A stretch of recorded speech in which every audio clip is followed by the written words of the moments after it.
Salam, salam outsider, le débrief commence maintenant. Arsenal l'emporte aujourd'hui 1-0 face à Crystal Palace. Franchement, entre vous et moi, une très belle performance de la part des Gunners.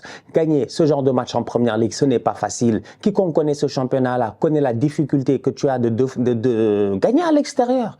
Tout simplement, Arsenal est une équipe qui la saison passée a très bien voyagé. Arsenal est une équipe qui la saison passée a battu tout le monde à Londres. On a été les rois de Londres, ça c'est très important à notifier. Cette année, on est parti sur la même base. On joue face à Crystal Palace, on gagne 1-0. À mon humble avis, je suis satisfait. Je suis rassuré. Franchement, ce match-là aurait pu finir 0-0. Si ça finit 0-0, là, on a un problème. Là, on a un sérieux problème. Mais voir cette équipe d'Arsenal-là faire preuve de caractère, faire preuve d'envie, mais vraiment affaire de guerrier quoi, à 10 contre 11, l'arbitre fait du n'importe quoi, tu ne comprends pas. Tomiyasu il prend un carton jaune parce qu'apparemment ça lui prend trop de temps pour faire une touche. Comme si Kai Havertz, il n'a pas pris son temps pour lui donner le ballon. Donne des cartons à tout le monde, tant qu'à y être. Sincèrement, Tomiyasu prend un carton jaune, un premier qui est très très bête. Le deuxième, j'en parle même pas. Mais c'est-à-dire qu'il n'a même pas touché André Ayew. C'est-à-dire qu'à ce moment-là, moi j'ai envie qu'on parle de la VAR. Voilà, c'est-à-dire avant de parler d'Arsenal, avant de parler du match d'Arsenal, avant de parler de la performance d'Arsenal, du mental qu'Arsenal a eu durant ce match-là, j'ai d'abord envie de parler de la VAR. Franchement, moi je comprends pas ce qui se passe en ce début de saison. À un moment donné, je me dis, si moi tu me montres le ralenti, eh ben montre-le aussi à l'arbitre. Ne viens pas me dire que parce que c'est un deuxième carton jaune et que c'est pas un carton rouge direct, c'est une faute pour laquelle la VAR ne peut pas intervenir. Franchement, je m'en fous. Je vous le dis, je m'en fous. Ça ne m'intéresse pas. Cette information-là ne m'intéresse pas. Sincèrement, elle ne m'intéresse pas à la minute où tu viens me montrer le ralenti. Pourquoi tu me montres le ralenti? Moi, dès que je vois le ralenti et que je vois qu'il y a une injustice, que je vois que Tomiyasu n'a pas touché André Ayew, et que je vois que ce deuxième carton jaune-là, c'est du n'importe quoi, ben à ce moment-là, j'ai un problème. Je me demande pourquoi l'arbitre ne le voit pas. On me dit parce que c'est un deuxième carton jaune et pas un carton rouge direct, la VAR ne peut pas intervenir. Mais donc, pourquoi? Il y a des ralentis. Pourquoi? Vous nous montrez ça en fait? Mais comprenez mon raisonnement sincèrement? Mais je m'en fous en fait de machin, la VAR, etc. La VAR doit servir à quelque chose, la vidéo doit servir à quelque chose, la vidéo doit édifier l'arbitre quand il y a un problème. Aujourd'hui, il y avait un problème, je suis désolé. Les boys de Crystal Palace peuvent se plaindre. Arsenal a gagné ce match-là 1-0, mais à Crystal Palace, ils peuvent se plaindre. Ok, peut-être que Thomas Partey, un tout petit peu, il a fait un petit hug, un petit câlin. Voilà. On peut dire que Thomas Partey peut-être, voilà, sur le penalty de Eddie Nketiah. Maintenant, on peut discuter sur le fait est-ce que le joueur de Crystal Palace serait arrivé avant Eddie Nketiah et tout. On peut interpréter. Mais là, encore une fois, la VAR a regardé, elle a dit il n'y a pas faute. À ce moment-là, elle a regardé. Sur le cas de Tomiyasu, la VAR n'a pas regardé. Donc, il y a un souci. Donc, aujourd'hui, je suis désolé, franchement, cette équipe d'Arsenal-là, j'ai envie de dire que malgré le manque de chance qu'elle a eu avec l'arbitrage, malgré le fait qu'elle a fini ce match-là à 10 contre 11 pendant plus de 20 minutes, eh ben, mentalement, elle a été très, très forte. Et sur le terrain, ils ont été solidaires. Et c'est passé à travers, franchement, un Declan Rice, je vais commencer par lui, au milieu de terrain, qui a été très, très bon. Petit à petit, il est en train de s'installer. Il vaut 100 millions, il vaut très, très cher. Mais Declan Rice, il sait comment coulisser. Aujourd'hui, regardez bien comment Arsenal joue. Arsenal joue avec Thomas Partey sur le côté droit. Tu as une axe centrale, Ben White, Saliba, Tomiyasu sur le côté gauche. Cependant, quand on a le ballon, automatiquement, tu as Thomas Partey qui vient dans cette position de double pivot à côté de qui? De Declan Rice. Ben White, il fait quoi pendant ce temps-là? Il va dans une position sur le côté droit. Et à un moment donné, tu as peut-être Thomas Partey qui va monter. Qu'est-ce qui se passe? Declan Rice va redescendre, venir se mettre juste à côté de Saliba. C'est-à-dire qu'aujourd'hui, tu regardes cette équipe d'Arsenal-là et plusieurs fois, en fait, ça bouge très, très bien. Ça bouge très, très bien. C'est-à-dire qu'on n'est jamais dans un déséquilibre défensif. C'est ce qui te permet aujourd'hui de pouvoir jouer avec des joueurs qui ne sont pas forcément des latéraux, mais défensivement de pouvoir tenir face aux ailiers adverses. C'est stable. Ça joue bien. Franchement, cette victoire-là, elle n'est pas simple. Elle est passée à travers un travail tactique qui a été cohérent. Elle est passée à travers aussi des boys devant qui se sont gérés. C'est pas toujours simple de trouver des espaces face à cette défense de Crystal Palace-là. Cependant, aujourd'hui, Eddie Nketiah, des occasions, il en a eu. Il s'est créé quelques occasions, un tout petit peu, touche le poteau. Voilà, il garde bien le ballon, dos au but, il est pertinent. Kai Havertz dans l'entrejeu, lui aussi, il faut un peu plus, c'est vrai, tu attends un peu plus, c'est vrai, mais le plus important, c'est la finalité.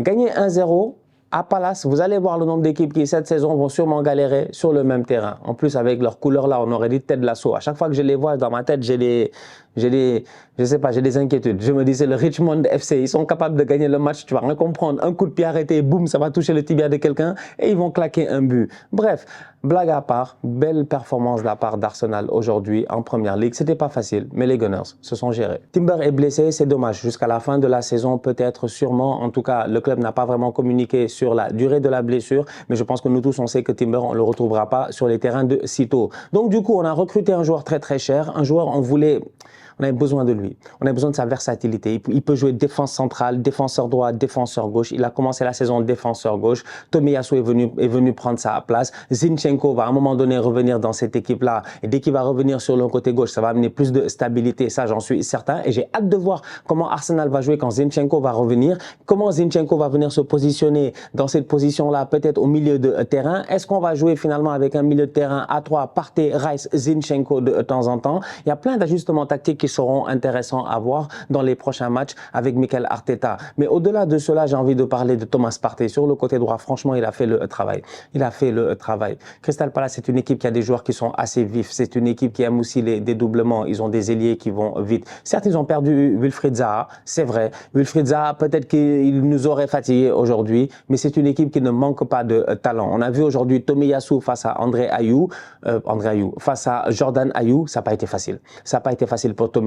Tomiyasu s'est fait dribbler 2-3 fois en première mi-temps. 1, 2, 3, passement de jambes, pas centre, des dégagements de Saliba. Donc, Thomas Partey, il est sur le côté droit. Il a un double rôle à faire. Défensivement parlant, quand on n'a pas le ballon, il doit tenir sur le côté. Aujourd'hui, il l'a bien fait. Mais au-delà de cela, quand on a le ballon, rapidement, il doit être assez intelligent pour bien suivre ce mouvement-là. C'est entre lui, Martin Odegaard, Declan Rice. Il y a un mouvement qui se fait et aussi Ben White qui doit venir se repositionner. Et franchement, aujourd'hui, cette synchronisation-là, moi, j'ai apprécié. Une synchronisation propre, mais propre. Une circulation propre, tac, tac, tac. Dès qu'on a le ballon, pas, il vient se positionner, tac, il pousse quand il faut. À un moment donné, il a frappé, il a voulu nous faire la spéciale Thomas Partey, comme les buts qu'il a mis la saison passée, des buts sensationnels à l'extérieur de la surface où il enroule le ballon pleine lucarne. Il a essayé de la faire sur un côté un tout petit peu plus excentré sur le côté droit. L'arrêt du gardien était bon. Bref, Thomas Partey a été très actif aujourd'hui. Franchement, il est à saluer. Bravo.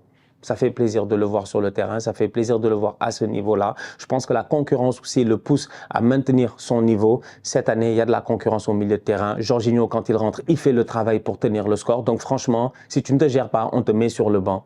Bravo Thomas, bien joué. Moi j'ai confiance en Mikel Arteta, la question elle est simple, c'est de savoir, lui il a confiance en Kai Havertz, voilà c'est simple. Moi j'ai confiance en Arteta, il a confiance en Havertz. Moi j'aime bien Havertz, ça ne veut pas dire que j'ai forcément confiance en lui.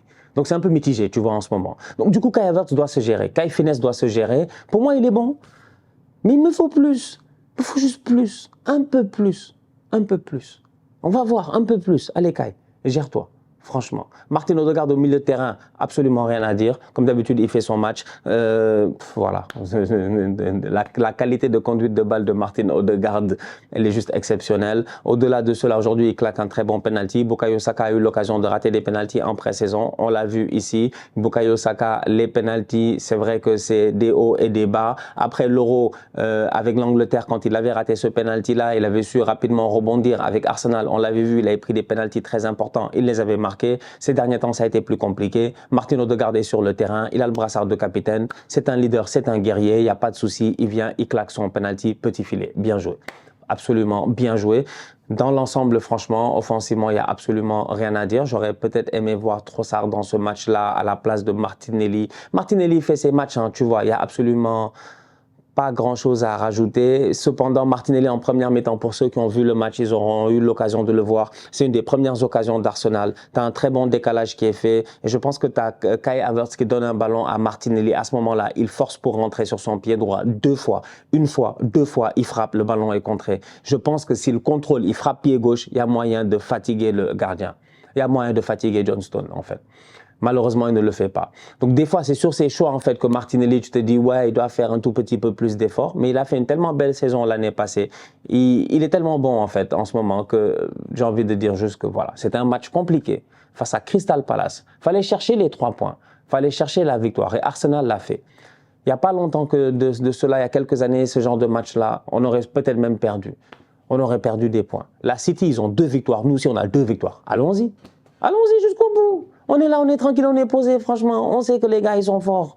Mais cette année, on va continuer à y croire jusqu'au bout. Shout out à Aaron Ramsdale, bravo, bien joué, c'est pas facile, la concurrence elle est là, Raya il est arrivé, c'est un bon gardien, je pense que mentalement parlant, Ramsdale a très bien réagi, il nous a dit qu'il aime la concurrence, qu'il est prêt à, voilà, que lui-même il sait que quand il est arrivé à Arsenal, il y avait Leno qui était numéro 1, il a réussi à prendre la place de Leno, donc il savait qu'un jour son tour arriverait, que la concurrence serait là, maintenant elle est vraiment de haut niveau.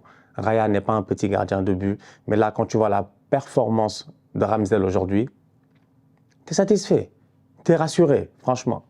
J'ai hâte de voir en fait cette équipe-là. Je trouve qu'on a la profondeur de banc pour vraiment être capable d'aller en Ligue des Champions, en FA Cup, en Carabao Cup et en championnat. Tu as vraiment cet effectif-là en fait. Aujourd'hui, tu joues face à Crystal Palace, tu as un carton rouge. En fin de match, tu es obligé de jouer défensif. Tu fais que des changements défensifs. Mais sur le banc, tu as des Emile Smith-Rowe, des Trossard. Tu as des boys qui, offensivement parlant, ont des choses à ramener. Et jusqu'à présent, on ne sait pas. On me dit Nicolas Pepe.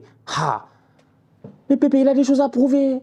Pepe a des choses à prouver. Nicolas Pepe a des choses à prouver. Les gars ont trop parlé. 80 millions, 80 millions, 80 millions. Ils sont là en train de dire, ouais, quand moi je parle d'Anthony, ça parle de Nicolas Pepe. Vous allez voir que Pepe revienne. Que Pepe revienne. Que Pepe revienne être la doublure de Saka. Que Saka, s'il vous plaît, après 60 minutes, 70 minutes, on le met dehors. On met Pepe pendant 20 minutes. Vous allez voir. Moi, je suis convaincu que Pepe est capable de se gérer. Pepe, assez de vergogne. Il y a une Coupe d'Afrique là. Il y a une Coupe d'Afrique chez lui. Nicolas Pepe a besoin de jouer. Il peut jouer des 20-25 minutes à chaque match et jouer des matchs de cup. On a besoin de lui. Donc voilà, moi je pense qu'aujourd'hui, franchement, il y a moyen. Il y a moyen. Il y a moyen. Nicolas Pepe, moi je l'aime bien Nicolas Pepe. C'est dommage.